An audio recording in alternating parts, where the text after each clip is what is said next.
Hello, and welcome to Conquering Finale. My name is Jason Lafredo, and today we're back at it cooperating with chords.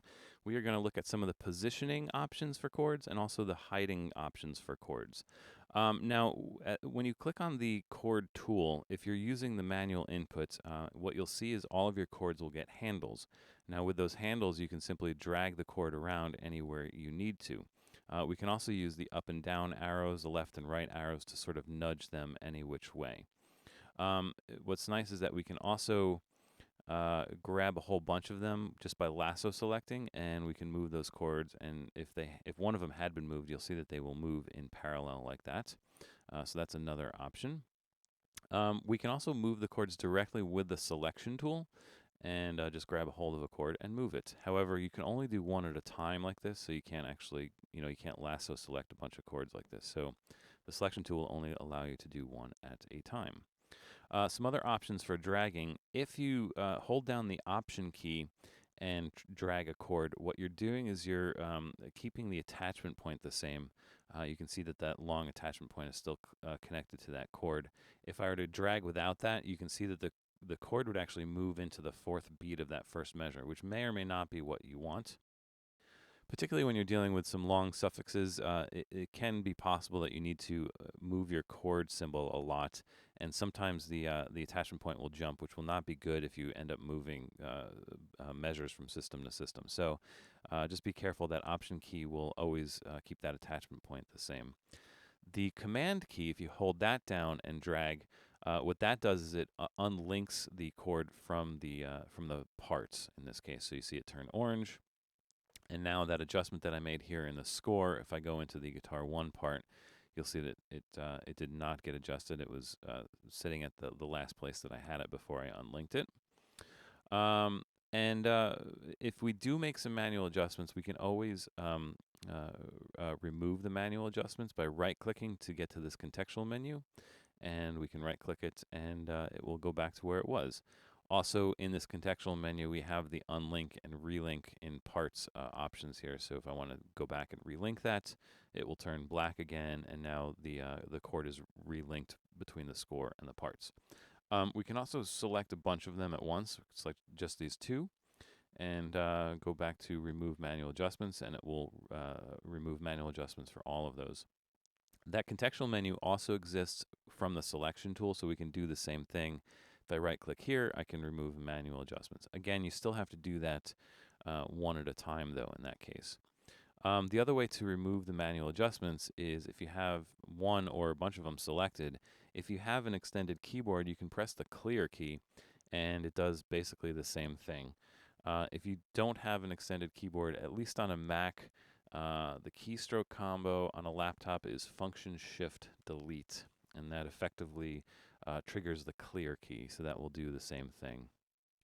The other thing I should mention about dragging is that if you hold down the Shift key, you can constrain the dragging to one direction. So I held down the Shift key and I started dragging upwards, and now Finale won't let me drag left or right. So this comes in handy sometimes if you don't want to accidentally move the chord left and right in this situation.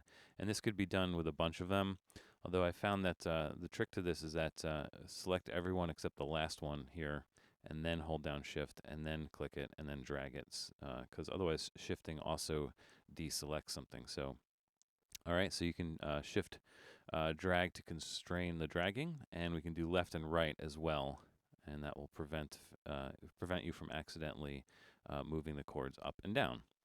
All right, so let's just remove the manual adjustments there.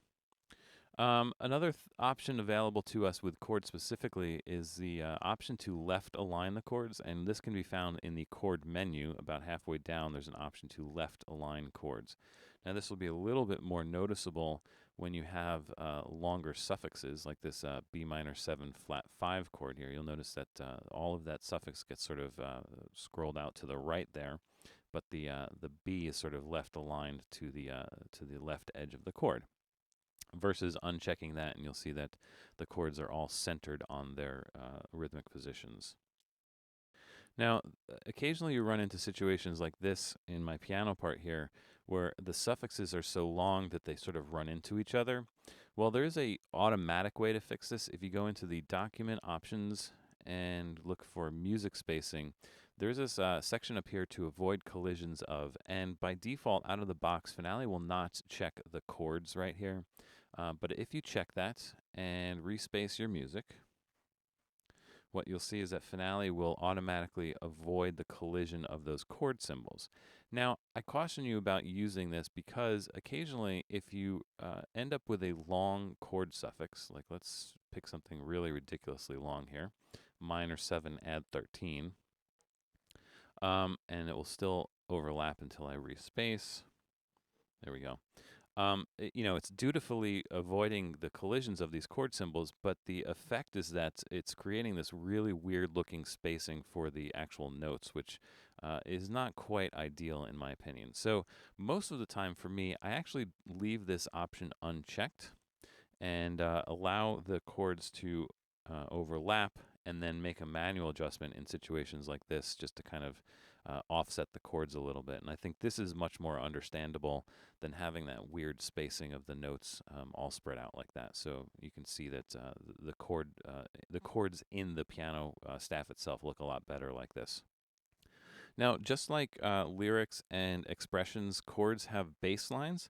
And if a chord has if there are bass lines, you know that there are baseline triangles if you watched a lot of my videos already. These baseline triangles will basically adjust the invisible horizontal line that runs across the staves and positions the bottom of the chords. So the leftmost baseline triangle, the first triangle, will adjust all staves on all systems for the score and the parts in both page and scroll view. So if I were to make an adjustment there, you'll see all of the chords in all of the staffs and on all of the systems move all at once, all right? And it will also affect the chords in the parts as well. These are now moved upwards as well. All right, so that's the first triangle. It's sort of the master control, as it were. The second triangle will be the control for just this staff on all systems for score end parts and for page and scroll view. So if I adjust that to second triangle, you'll see just the guitar 1 chord bass lines get moved upwards. And you'll see it left the piano and the guitar 2 alone. And it also moved those bass lines upwards for the guitar 1 linked part. All right. The interesting thing about the first and second triangles here is that they can actually be unlinked from the parts. So if you right-click either the first or the second triangle, you'll get these options to unlink and relink. You cannot do that with the third and fourth triangle, just the first and second. So let's say I'm going to unlink the second triangle here and then make an adjustment with that second triangle, and you'll see the bass lines for the guitar 1 part in the score all the way, on all systems will be adjusted. However, in the guitar 1 part, you'll notice that the bassline triangle has not been adjusted, right? So it's because this second bassline triangle is now unlinked. From the part now, if I were to right-click that second triangle, I can relink it to the score, and Finale will make that second triangle jump to the position where it is in the score. All right, so that's allowing you to unlink the staff baseline triangle adjustment there. The third triangle will affect only this particular staff, only this system, and only in page view on only this part or score. So it's sort of the most local control you can have over the bass line. So if I move this, you'll see just the bass lines for this guitar 1 part on this system. It didn't adjust the ones below, as you'll see. And also it will not move those bass lines in the linked part. You can see the second triangle is still there. In fact, you can have the second triangle be in different positions from the score and the part. So those are sort of automatically unlinked, as it were. So that's what the second triangle does. And the fourth triangle, I like to call this the useless triangle because all it really does is adjust the bass line for the next chord entered. So if I'm entering new chords here, I type D, press the space bar, and then move the fourth triangle upwards. Then I can type E7, and you'll see that E7 will get put a little bit higher. I can type another one, F, and then when I move it back, and type a new chord, it will put it back on that original line.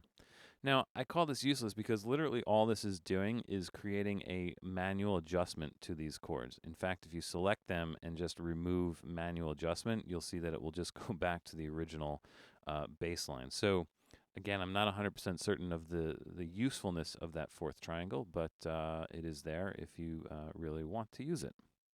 Now, you may know that chords can have alternate chord symbols here, so I'm going to add a D7 just by pressing the up arrow, a D9 by pressing the up arrow, etc. And unlike lyrics, these extra lines of chords don't get their own bassline triangles. So, the bassline triangles here will affect all of those chords all at once, as you can see. So, we don't have separate control over the alternate lines. But we can grab the handles and we can certainly move them around if we need to. And if you had a bunch of them, you could lasso select them and separate them a little bit farther if you needed to do something like that. The interesting thing is that, if you were to try and reset the manual adjustment for this particular chord, remove manual adjustment, what it will do is actually put it on the original bass line. So I suspect that what Finale does when you press the up arrow there, it's really what you're doing is just creating another chord in the same rhythmic position, and then Finale is adding a manual adjustment for you automatically to get it a little bit higher. So I think that's what's going on there. But so it just means that you can't really use that remove manual adjustments on these alternate chords because it will make it overlap with the original chord, which is sort of annoying. Now, if you're dealing with fretboards, so let's actually go in here and turn on the fretboards. A few things will happen here. The first is that you will end up with, or you can have two separate set of bassline triangles. And depending on what you have selected in the chord menu here, you have position chords and position fretboards, right? If I unshow fretboards for a second, you'll notice that position fretboards is grayed out, so you can't actually choose that. But once you're showing the fretboards, you now have the option of positioning the chords or the fretboards. With position chords checked, the bassline triangles will now affect the chord symbols only and not the fretboards. With the position fretboards checked there, the bassline triangles will now affect the position of the fretboards only, right? So if we wanted to make some adjustments here to this guitar 1 staff, I just moved the fretboards up a little bit, and now I move the chord symbols up a little bit, so you can move those together. And of course, the triangles work the same way as far as the first, second, third, and fourth triangle. When you do show fretboards, you will notice that you'll have two sets of handles for each chord. When you move these chords manually, it works a little bit differently. So if you grab the chord symbol handle itself, you can move the chord and the fretboard together all at once. However, if you grab the handle for the fretboard, you're only moving the fretboard. If you make a manual adjustment to the fretboard like that and then go back and reposition the chord symbol, you'll see that they'll actually move in parallel, all right? And then removing manual adjustments works in a little bit of a different way as well. Removing the manual adjustment from the chord symbol in this instance, it actually brings the chord symbol back, but it leaves the position of the fretboard in parallel. If you remove the manual adjustment from the fretboard diagram, all it's doing is going back to its relative position to the chord symbol, right? And if you lasso select both and remove manual adjustment, it will reset everything back to the original. So there's a little bit of a funky little vibe going on between moving those chord symbols and fretboards, but that's exactly how it works. The one thing is that you can't unlink or relink separately. Unlinking just the fretboard will actually unlink the entire chord, and the same thing if you try and unlink just the chord symbol. It unlinks it all together. And the other thing to note is that if you left align the chord symbols, what you're doing is you're only left aligning the chord symbols. You're not left aligning the fretboard diagram. So you can see this B minor 7 flat 5 situation again. The chords fretboard diagram is still lining up. In fact, the handle for the fretboard diagram is in the center, and it will now line up with the left edge of the chord symbol. So this may or may not be an ideal situation. Actually, if you go back to video 17.7c, I discussed this a little bit in dealing with custom fretboard style design. You can actually move this handle for the fretboard to the left edge, and that will effectively left align both the chord symbol and the fretboard symbol. But it actually involves editing the style of the fretboard itself. So if you're really interested in doing something with that, just go back and check out 17-7c. And that will show you how to do that. So let's not left align anymore. So the last thing I want to talk about is actually hiding chords and fretboards, because it seems like it would be fairly simple, but there's a lot going on here. So it's worth sort of taking a dive into this. First of all, with any chord, you can just right-click the handle and choose to uncheck the show chord or show fretboard. And what will happen is you'll see that the chord symbol got grayed out, or if I uncheck show fretboard, then the fretboard symbol got grayed out. It doesn't, unfortunately, reset the positioning. Actually, if I lasso select all of these chords here and choose to hide the fretboards, it won't actually, unfortunately, move the chords back down as if you were not showing the fretboards here. So there is some weirdness with that going on. The other way to do this is to enter the chord definition dialog box, and we have all these options for showing. And in this particular chord, it's showing the root, it's showing the fretboard. So if you were to uncheck one of those, let's say uncheck the fretboard, you'll see that the same thing sort of happens. The fretboard diagram goes away, and actually you'll see that the show fretboard is unchecked. And it's weird because checking the show fretboard doesn't actually show it anymore, because the definition, or actually it does, right? I just have to redraw. There we go. So yeah, that the show fretboard is actually reflecting what's checked here. And we can also hide the root here, and the root will actually completely disappear, and you'll only show the fretboard. Of course, all of these things can be done with the utilities change chord function. So if you go into change chords, and you can choose to uncheck the root, for example, or uncheck the fretboard if you don't want to show the fretboard on this particular line, and you'll see that they all will get grayed out for the entire selection, right? So that's a way to hide the fretboards altogether if you need to. So this might be more useful in this particular file. You know, I don't want to show the fretboards for the piano chords, obviously. So so what we can do is do the change chords, fretboards, hide fretboards, and they'll go away. Of course, it doesn't change the chord symbol positioning, so you could go into the position chords triangles here and reposition those chords symbols to get back to where they are. The issue with this, as you can see, is that it'll print fine, but the chord symbols are still grayed out here, which is not an ideal situation. So there's another method that I prefer for doing something like this, which is that in the staff tool, if you double click on the staff for the piano part to pull up the staff attributes, you can actually hide the fretboards this way as well. So where it says items to display, just find fretboards here and uncheck it, and you'll see the fretboards go away. And the advantage of this is that it actually won't be grayed out. It will completely disappear. You still will have to change the baseline for the chord symbols themselves, but that's, you know, fairly novel to do. Just grab that second handle so it's only affecting the baselines for the piano part, and you're good to go. And now the fretboards are hidden in the piano part. There's sort of a strange oddity with doing this, however. Let me just set something up here. I'm going to actually add a staff style to my piano part here and add a couple chords. And what you notice is that the fretboards seem to reappear. Now, the reason for this is that the slash notation staff style, and actually this applies to the rhythmic notation staff style as well, has this setting here where it says fretboards, and the fretboards are checked. And unfortunately, the way this works is that the fretboards can only be checked or unchecked. They can't have this minus sign, which means that there would be no change from the original staff attributes of that staff.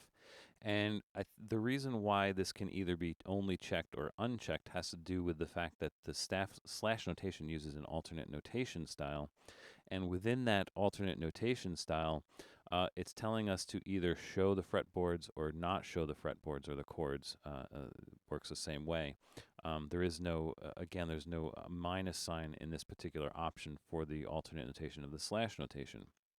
So, what this means is that in order to get those fretboards to not appear in your piano part slash notation, you have to uncheck the fretboards in the slash notation staff style. And when you do that, you'll see the fretboards go away. However, they'll also go away everywhere else, like in this guitar 2 part. It's using the same slash notation style, so it's the fretboards are gone as well.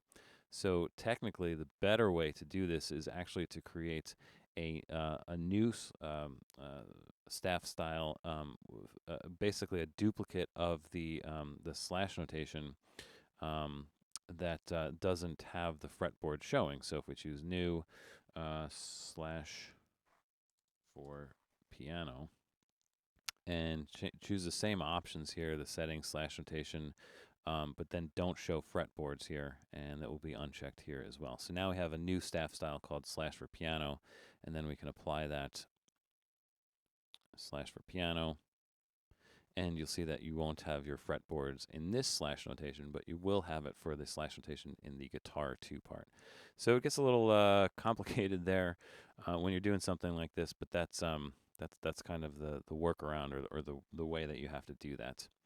All right, and let me just check my notes because I think there's a lot to cover here. So let me just make sure I have everything, and I believe that I do. So that pretty much covers the positioning and hiding and showing chords in Finale. So hopefully this has helped. I know it's a lot, but hopefully this has been a helpful video for you, and I appreciate you watching.